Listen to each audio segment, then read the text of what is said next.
Hi, folks. Boy, what fun times we're having, right? Isn't it fun?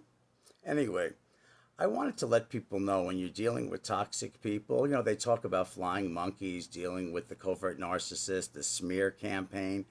And it's just words on a piece of paper. Oh, smear campaign. When the so and so does.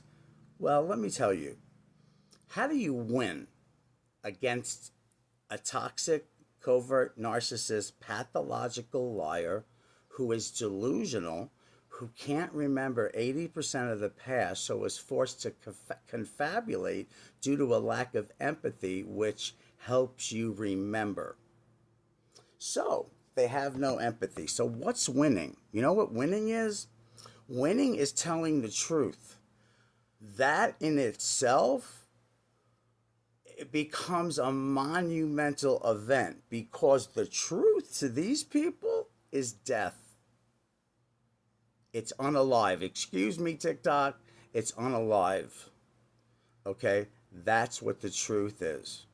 So it becomes an epic battle of your narrative against theirs because they've determined that since they have no actual ego, that they are going to suck your personality and existence, almost like a doppelganger. It's scary and it's weird. So just keep your honesty, no matter how much the infiltration has taken over. Keep your truth because eventually, when you've got so many different lies and stories and untrue intentions and delusions and bullshit and lack of awareness, they're counting on you going insane because that's really the only way they could win. And don't go insane. And the one way you do it is not try to convince pathological liars that your story is correct.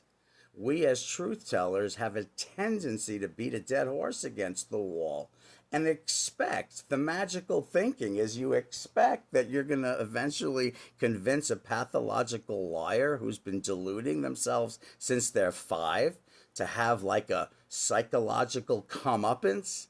It doesn't happen. So keep your truth and keep your circle so small that if it has to be a dot, like just you for a moment or an hour or a couple of days, then let it just be a dot. As long as it's the best dot you can find, because these people, they're poison.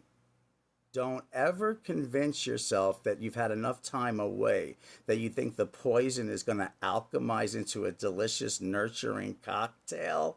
It's not. So, it's just a dose of reality, but sometimes pathological codependents need a dose of reality because we're not in it.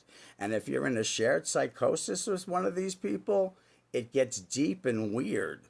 So try to get yourself out of it, learn as much as you can about DARVO, deny, attack, reverse, victim, offender, D as in dog, ARVO, and have a beautiful day. And don't take any shit from these lying bastards. Okay? Take care. Bye bye.